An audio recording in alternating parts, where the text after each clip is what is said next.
Welcome to the BiggerPockets Money Podcast, my dear listeners.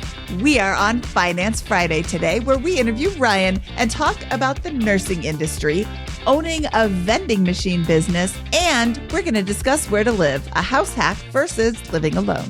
Hello. My name is Mindy Jensen, and with me as always is my smart cookie co-host, Scott Trench. Great to be here with my baking co-host, Mindy Jensen. Scott and I are here to make financial independence less scary, less just for somebody else, to introduce you to every money story because we truly believe financial freedom is attainable for everyone, no matter when or where you're starting. That's right. Whether you want to retire early and travel the world, go on to make big-time investments in assets like real estate, or start your own vending machine business, we'll help you reach your financial goals and get money out of the way so you can launch yourself towards your dreams. Scott, I really am excited about the conversations surrounding the vending machine business. There's a lot of other interesting conversations too today, but that vending machine has really piqued my interest. Yeah, I'm really looking forward to discussing Ryan's situation here. I think he's got a fantastic set of options in front of him in a very complicated situation, which is always the most fun type of problem set for us to unpack here on Finance Friday. Before we do our Finance Friday, it's time for our Money Moment segment, which is the part of our show where we share a money hack, tip, or trick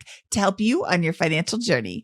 Today's Money Moment is, do you find yourself mindlessly buying too many treats throughout the day? You go to a coffee shop to get a coffee, but then you also find yourself buying a croissant, a cookie, and ooh, that banana bread looks so good. Did you know that there are apps like Too Good To Go, Food for All, Karma if you're abroad, that partner up with local establishments and offer discounted goods towards the end of the day? Not only will you be saving a bunch, but you'll also be helping local restaurants and cafes combat food waste. All right. If you have a money tip for us, email moneymoment@biggerpockets.com. Ryan works in the healthcare industry as a registered nurse in California. His income jumped from $50,000 in 2019 to over $200,000 in 2022. While he's now in a strong financial position, Ryan's next step is to figure out which opportunities are worth pursuing in his effort to not only optimize his financial position, but also to leverage his time. Ryan, welcome to the BiggerPockets Money Podcast. I'm so excited to talk to you today. Thank you. Thank you for having me. It's a pleasure to be here and speak with both of you today. Well, let's start off the show with a little bit about you and your money situation and how you managed to jump from $50,000 to $200,000 in 3 years, because that seems like a story worth pursuing. Yeah, definitely. So, I've been in the healthcare industry now for almost 10 years.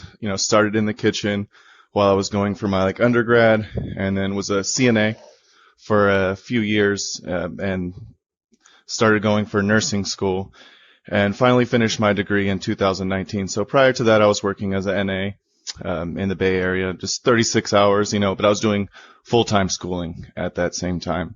And the schooling I went to, it was a little expensive, had to take out a nice, $100,000 student loan for that bad boy. But I looked at the opportunity cost of that, and the program I did was, hey, you start and you do it in a year and you're out in a year working as a nurse. So that accelerated option really, seemed to weigh out to do that.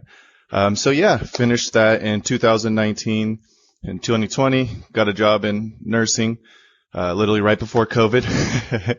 And, so luckily was able to get in at that time and have been working since then. And can you just confirm that, your current financial situation for me I think we provide all the numbers in advance. Let me just go through it and make sure that I have it all right here. Yeah, of course.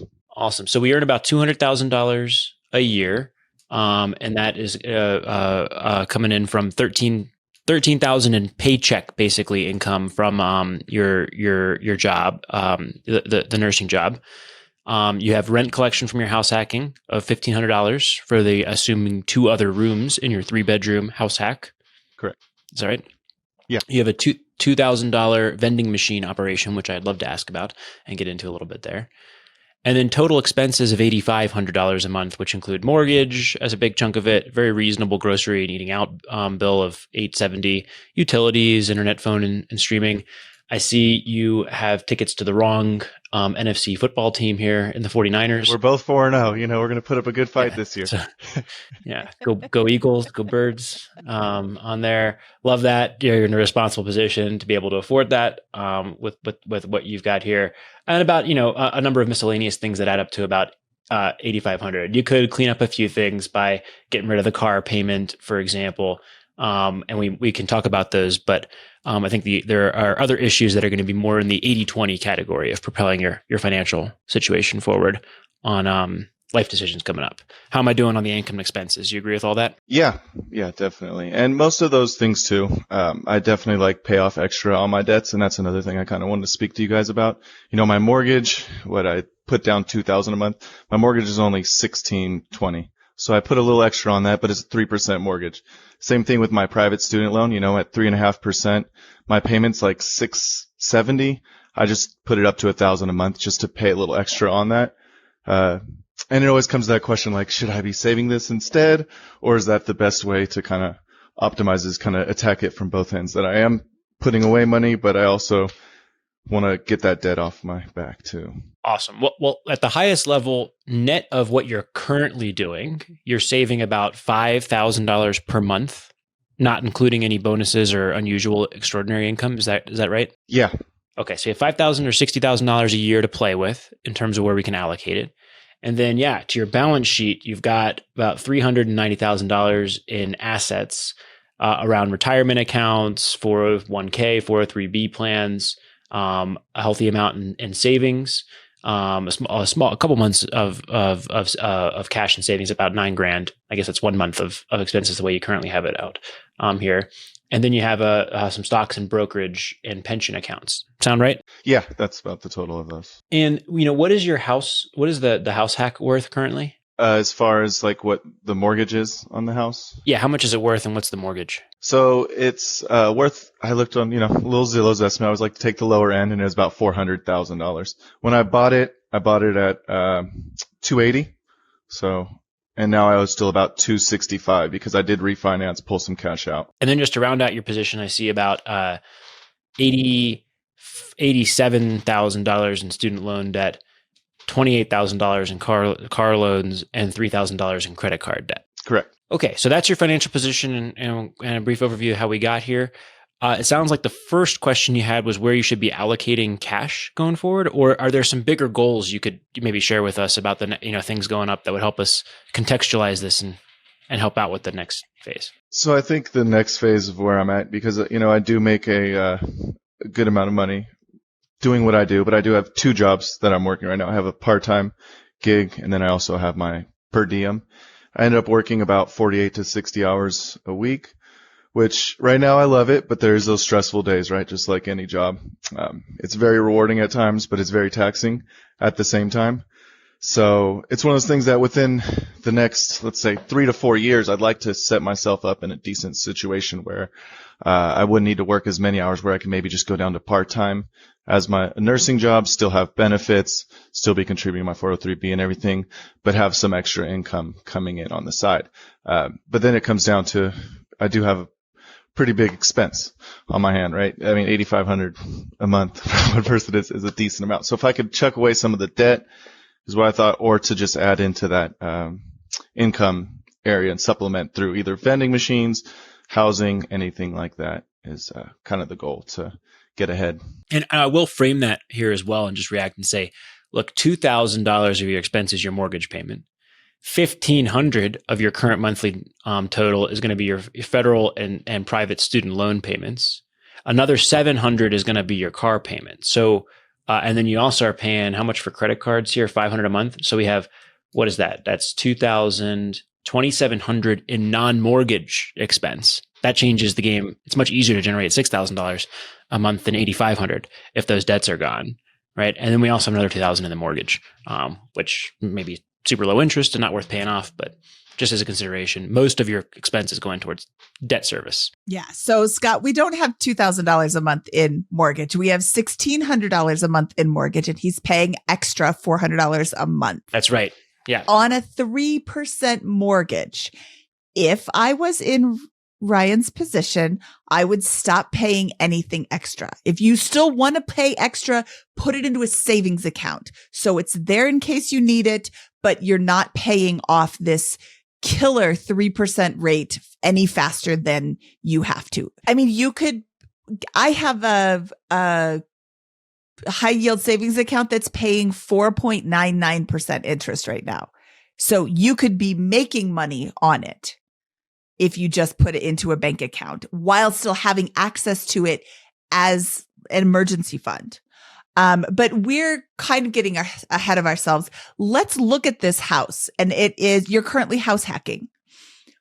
What does your house hacking situation look like? Is it a single family home or a multifamily? It is a single family home. This is a 3-bedroom, 2-bath. I bought it when I decided to go to nursing school in Sacramento. I grew up in the Bay Area, moved out here, was looking at rental prices and thought, you know what? I'd rather buy a house and see if I can get some roommates for the time being. And, I kind of still been doing that for some time, and people laugh at me at work. They're like, wait, you have 2 jobs. You're working so hard, yet you still have roommates. Like, what are you doing?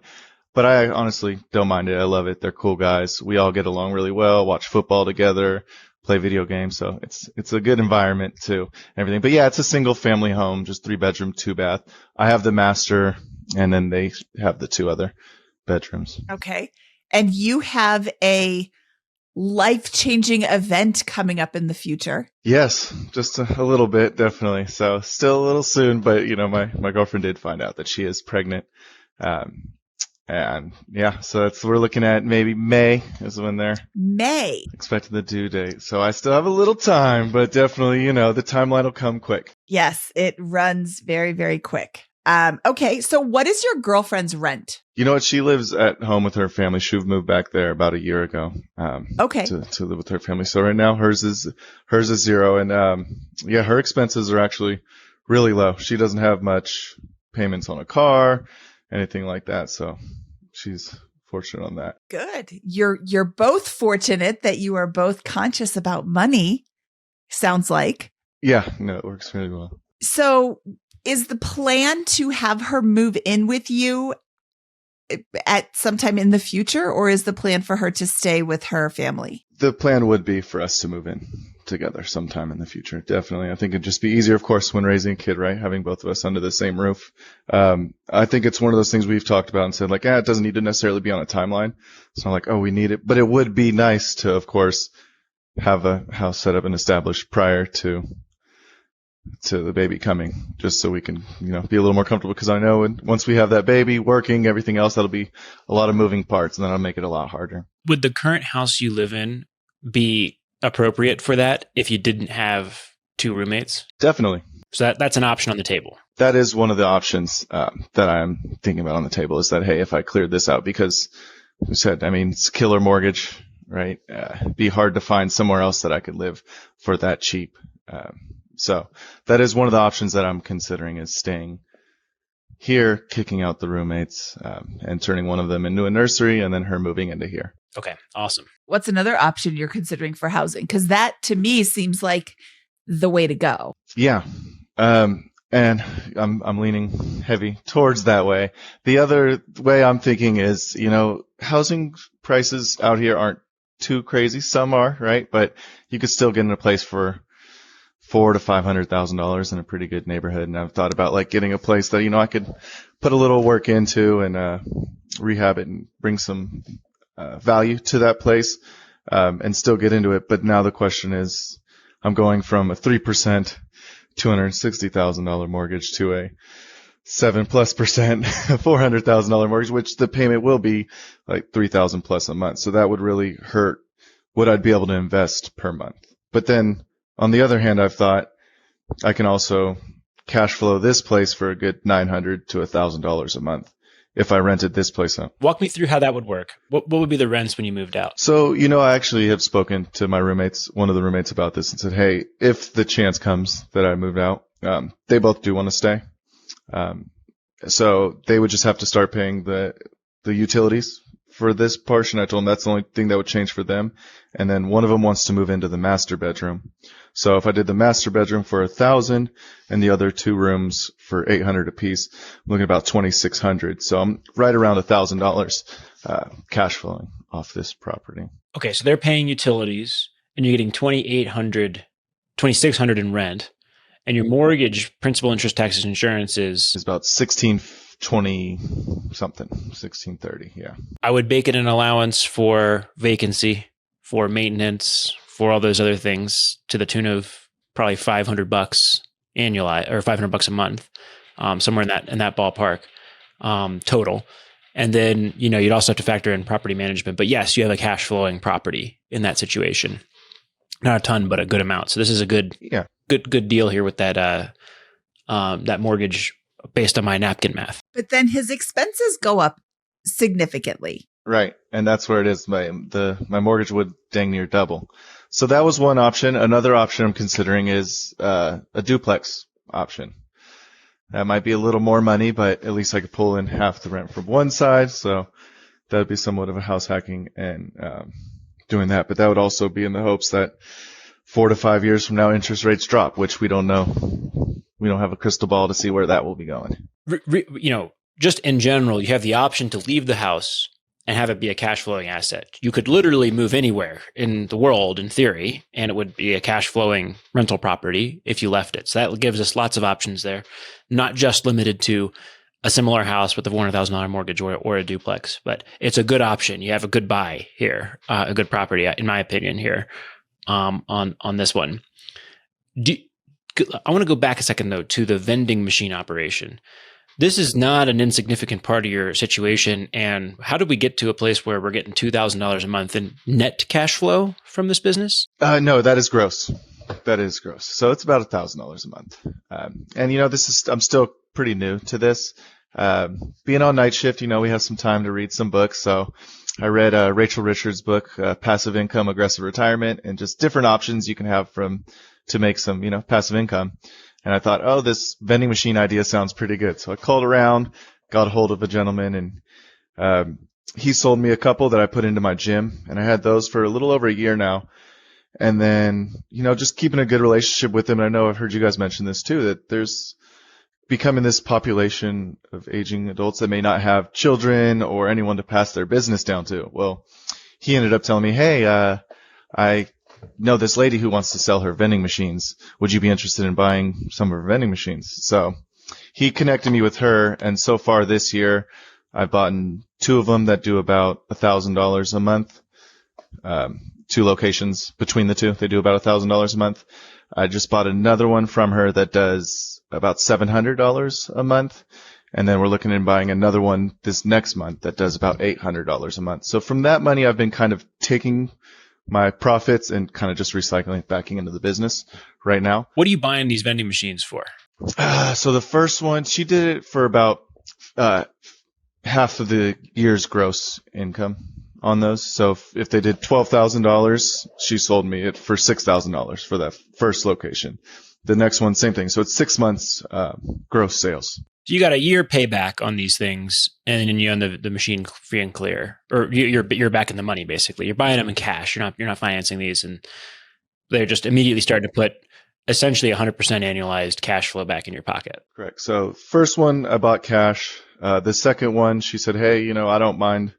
Just since she has the card reader on it, she said, we'll just keep this card reader going in my name and we'll write it off until you pay 0% interest. So I'm like, hey, we'll do that. So I just basically stock and vend that one. I get the cash portion. She gets the credit card portion. And then in the beginning of the year, we'll look at how much that'll be. So that's pretty cool too, because I basically get, double up my income. So, cause, basically you put $200 in the machine, you get 400 kicked out. So it's pretty cool to be able to. I really like this. So let's keep going down this track. Yeah, I've got so many questions.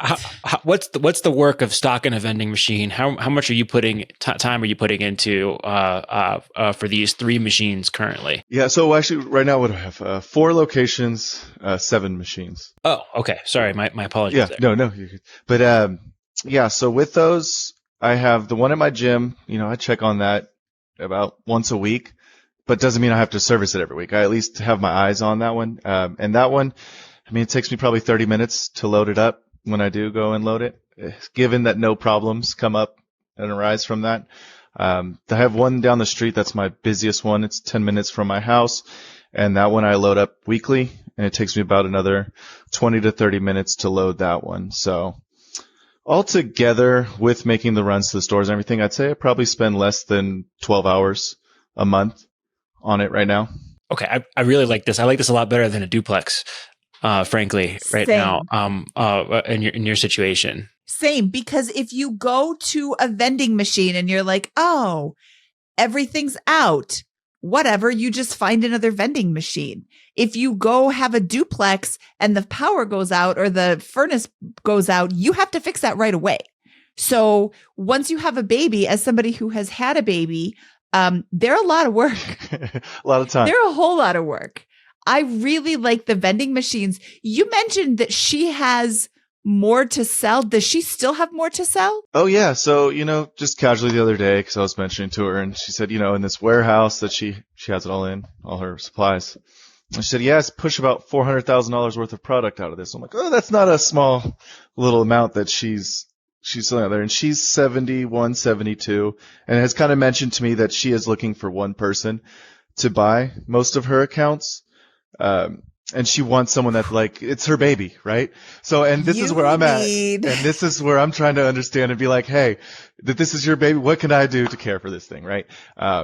And I've kind of showed for her that I am interested in the business, and have been trying to put a lot of time and effort into that relationship. So she does have another one that she had mentions at a casino and does about $3,500 a month in sales, gross sales. So that's another one that could be coming up within this year. So by the next year, I think I could get up to over $100,000 of sales, gross sales in these. So that'd be 50,000, So let me just zoom back out and point with a couple of observations about your holistic situation now that we're a couple minutes in the conversation here. So first, your expenses, actually, I have one more question here before I do that. When I'm looking at your expenses, are you paying more than you need to on any debts besides the mortgage? Yeah. So the mortgage, I pay an extra $300. My student loans for my private one, I pay an extra $300. For my federal one that just started this month, I pay an extra $2 and some change. And then on my car payment, I pay extra on those. So all my debts, basically, I take a little chunk out of each of them. So that's what I say. There's at least if I just went down to my minimum payments on all those, it'd be about $1,000 less than what I spend per month. Perfect. Okay. So we had $5,000 a month, $60,000 a year prior to this conversation of cash flow. But if you were to go to the minimums, which would be totally reasonable in your situation, you could accumulate up to $72,000 in cash in the next 12 months. And the question then is, where do we deploy that cash best? Well, the vending machine is a no-brainer here if you're able to do this. Now, it will eventually start conflicting with your job. So you got to figure out okay, I would encourage you to potentially trial with a couple of vending machines. Hey, can I get somebody else to do this for me? And sit on that for 6 months and see how that goes. It'll cost you money in the near term, but it'll prove out whether you can actually scale this business and operate it once the owner, allows you to completely take over, adopt her baby here in the vending machine business. So that I think is a super important kind of test, because you will not be able to run 50 vending machines while also making $200K a year at your day job. That will just be completely untenable. So you got to figure out that's the problem. But if you can solve that problem profitably, this is a gold mine. This is a great potential opportunity. And then the second observation is, okay, so we have $72,000 a year, give or take, in after-tax cash generation.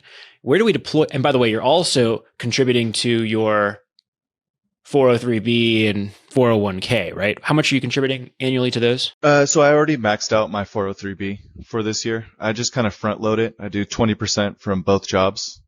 So I get that paid off by about June, July time. And how much total? So I did 22,500 or 22,000. Okay, so we got another, let's call it $14,000 after taxes that we could deploy if we were to stop that. And I'm not saying you should. I'm just framing this up. We have close to $100,000 in liquidity you can generate in the next 12 months if you were to make the minimum payments and not fund those plans.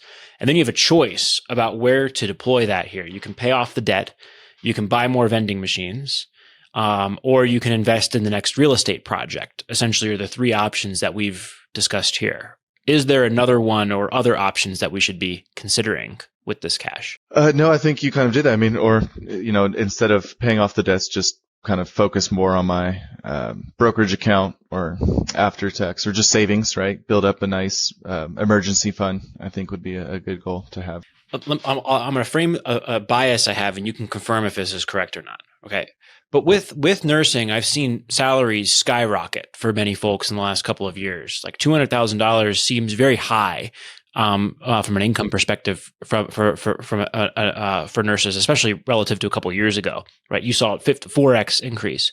Is that likely to continue long term? First question. And second, do you want to be doing that long term? You know what? I do love nursing. I work at my main job. I'm pediatrics. I work with kids all day and families, and it's just a great experience overall.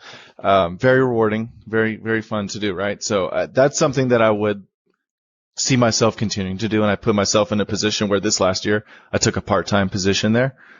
And that was nice because now it's like, okay, cool. My obligation here, if I decide to quit my other job, I only have to work 24 hours a week here, but there's always options to work more, right? 2 days a week. That's not bad. But it could be a very stressful job. Now, as far as like the income going up, I think California's, for whatever reason, a little different on nursing's pay, right? Because I've heard a big discrepancy. I remember when I was first in nursing school, I was looking at moving to Florida, and then I saw, Florida nurses only make $60,000 a year. I'm like, I'm a nursing assistant making 50. Like, I'm not gonna move out there, right? So that is one benefit. And I think Sacramento is kind of one of those areas where, because we're so close to the Bay Area, we get pretty close to comparable to Bay Area wages for nurses. But we have a little bit lower cost of living than the Bay Area. So that's kind of like a good spot to be like, I feel like, for nurses. And then it also is, I mean, our base salary is probably about 130 to 150,000. And then just with my extra job working extra, it brings it up to 200 plus. Awesome. Okay. So you're happy with the situation. You think it's likely to continue. It sounds like pieces of this are coming together in my mind. Like, you would love to work 24 hours a week. What does that allow you to do in the next 16 hours a week? Is there a side business that could be highly lucrative that you could pursue with that time? That's highly synergistic with other parts of your life. And then again, we have this. I'm calling it $100,000 in cash to play with in an all-in state. You may not choose to do that, but I think that a potential next step I would explore is to sit down with this business owner and say, here's my situation, and I'm really excited about this opportunity. I want to keep doing this, but I can devote 15 hours a week starting next month to this business if there were the right opportunity. Would there be an opportunity to earn either cash compensation for that, or essentially earn into new vending machines by operating them for you, and eventually put myself in position to seriously take over this business? In this situation, if you were to pursue that angle, that would make your housing situation fairly clear. Roommates, it's been a fun ride. Hope to see you at the next 49ers game, but we're going to move in here and we're not going to do another house hack by assuming more debt. And that's going to allow me to go all in on, or to allocate at least more of my resources towards this business. No, I think that's where I'm at, definitely. With that, I think I'm just the type that's always kind of like have my hands in all pots, or kind of, go with everything. But I also realize, like, with a kid coming on the way, I'm going to have to be at home a little more, and I'm not going to be able to do these 60 plus hours a week gone, all the time like this, going forward. So I think that would give me that option to have a little more flexibility in the life with that, and maybe not taking out that mortgage right now.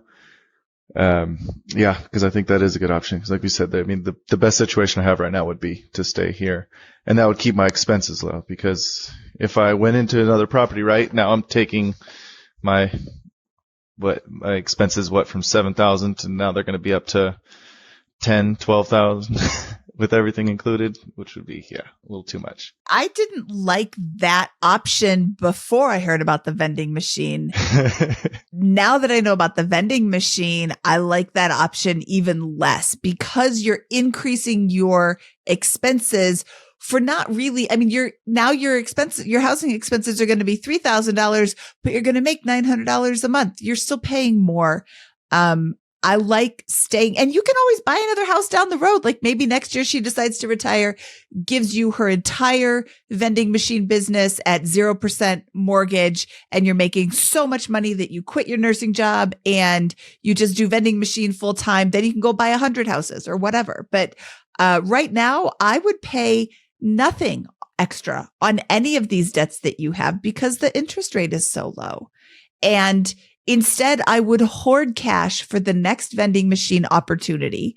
If she's offering a 0% interest, take that. That's awesome. But also having the cash available and letting her make the decision, oh, I would love to take this as a 0% payment, but I also have the cash available if that's better for you. So she knows that you're a solid bet instead of somebody who is not able to fund the purchase. Maybe she needs the $12,000 or whatever.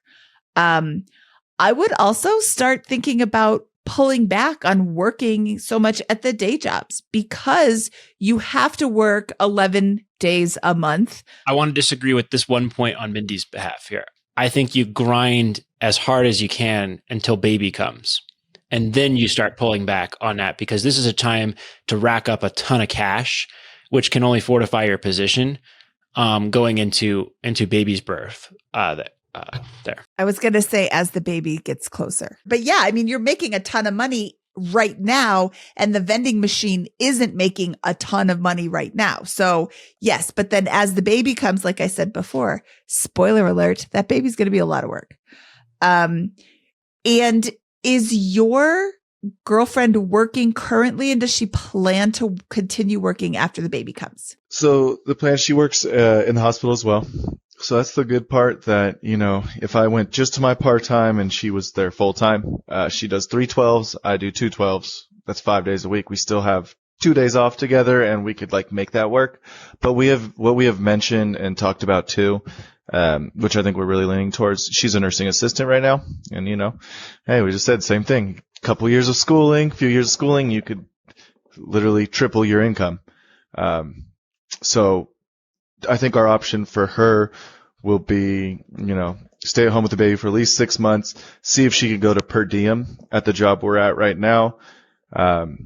And that way she does have that little bit more flexibility. And then if I have to work a little more to help cover everything, do that, then that maybe we'll need to come to. But how are you going to handle finances once you move in together? Is she going to contribute to rent in the household budget? Is that going to, in effect, reduce the costs that we see in your budget here to some degree? We talked about that. And I think it's just like we always say, right? With the income disparities between us and everything, I think it would just come down to maybe, hey, pay some of the utilities. If you can get, internet and, gas, electricity, then I'll get the rest. If we could find some way to kind of balance it out with that. So there will be, but I wouldn't expect her hey, split half of everything with me, just a little help out with that. But it all depends, right? I'm very flexible to paying it all myself especially she's focusing on school. So yeah, as far as expenses, I would think mine would be about the same as far as housing costs and everything. Okay. So again, just popping back out here for the high level observations. You've got the potential to unlock about $100,000 in after-tax liquidity on an annualized basis.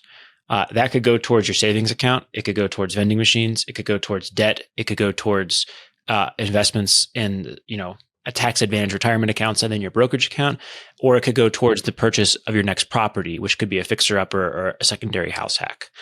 Of those, my personal preference and favorite based on this discussion is to set that aside into savings, into cash that is liquid, and feel out over the next several months in particular just how serious of an opportunity there is to scale and move into this vending machine business that's already been so promising on that front.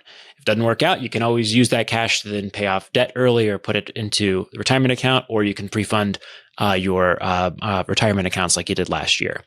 I would bust it for the next 6, 7, 8 months until baby comes and really try to get as many hours as possible, because this is the time to build up that cash position there. And you're going to be grateful for it, I think, once baby arrives. If the vending machine business is not a viable option, then real estate's not ruled out. It's just harder. And you're going to need to buy a property that really has a lot of value add potential and, take some lessons from Mindy and Carl here for that live and flip component. Still could be a viable option. You'll still want the cash in that scenario, right? That would be an option that I would also be fairly interested in. After that, I think I would then favor, if for some reason the vending machine business does not work out and there's not really the opportunity that we think is there, and you say, you know what, I'm just not going to mess around with the housing thing. I don't want to take on that level of debt and risk, not even though maybe, I could go for it there. Then I would think about, okay, I'm not going to really have a math problem here. How can I just simplify my life?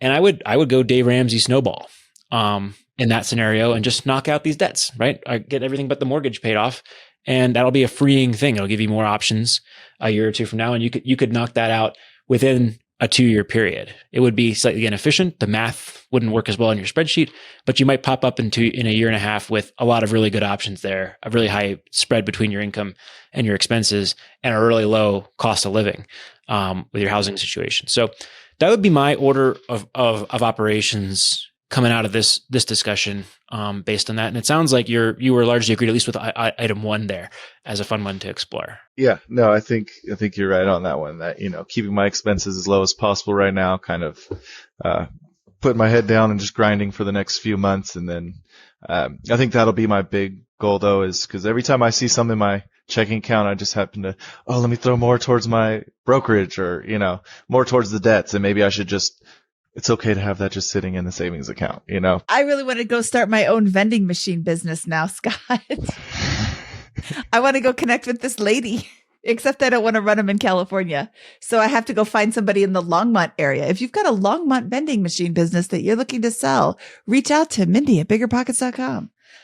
No, I think you've got a lot of really great options. I mean, you could just not do anything and continue to work the $200,000 a year job that you love.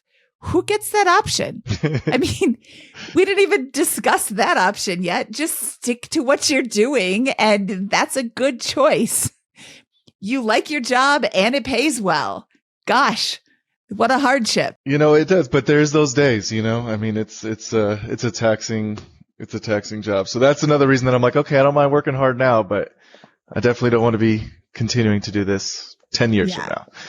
So that's, like you said. There's a lot of great options out there. And I mean, I love the vending machine option. I do think that a conversation with this woman needs to be done. So she knows that you're serious. She knows that you're saving up cash for it. And I would also add to that conversation, ask her what her timeline is. Has she thought about a timeline?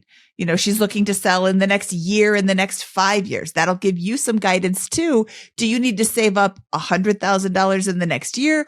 Or do you need to start looking into getting a loan for $1 million because she owns 500,000 vending machines and wants you to buy them, by the end of 2025? There's just feeling her out and letting her know, reiterating your interest and, whatever I can do to help you. Do you have any problems that I can solve? Can get you really, really far. You're not just in it for the money. You are, but you're also like helping her as well. So, I'm excited about that though. And as much as I love real estate, I'm not excited about the idea of you moving out. Well, great. Is this answer your questions that you came in with today, Ryan? Oh, that was perfect. You know what? That was perfect. I was thinking more of the options of the housing, of what to do with that, but I think that was turned a whole nother way. It's like, nope, forget about the housing thing. Let's talk about this vending machine and this opportunity for a business going forward. And, I really liked what this did. And it, solidified some of the thoughts that I already had. Yeah, and awesome. And you'll know within 6 months to a year if the opportunity is real or not. And if it's not, then you just have a pile of cash that you can then deploy right back to your plan B, the strategy you came in with today and those biases. So no harm there except a couple of months of lost opportunity cost.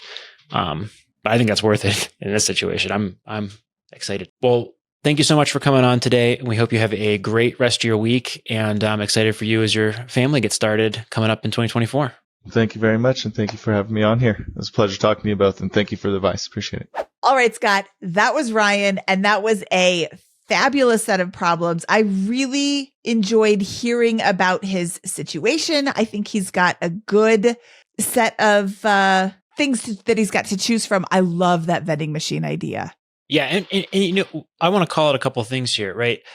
Yes, Ryan earns a $200,000 income, but 3 years ago, he was earning a $50,000 income and went back and got his a 2-year degree to increase that income from $50,000 to $200,000 a year. So this is not, a high-powered tech job or whatever. This is something that I think, is relatable and achievable by other folks who want to go down that path and that type of career here.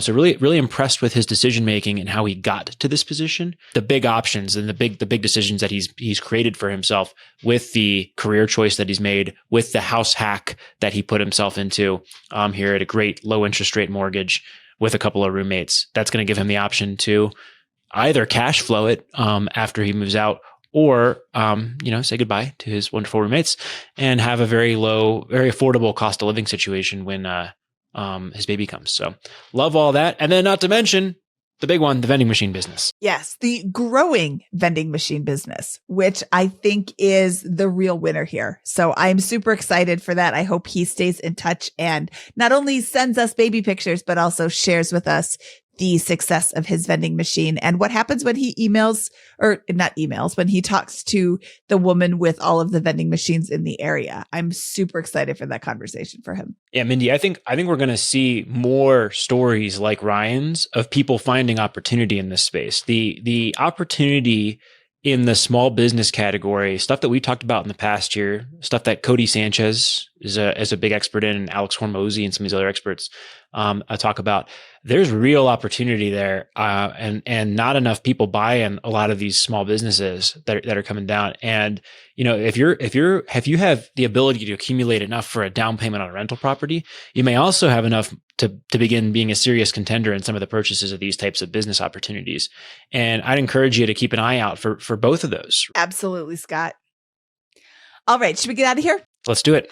First, let's say thank you to our listeners for listening to our show. We appreciate you. And please join us in our Facebook group at facebook.com/group/BP Money to continue conversations like this and others where we're talking about money and all sorts of other things. We would love to have you join us. All right, that wraps up this episode of the BiggerPockets Money Podcast. He is Scott Trench, and I am Mindy Jensen saying, be fair, little bear. BiggerPockets Money was created by Mindy Jensen and Scott Trench. Produced by Kaylin Bennett. Editing by Exodus Media. Copywriting by Nate Weintraub. Lastly, a big thank you to the BiggerPockets team for making this show possible.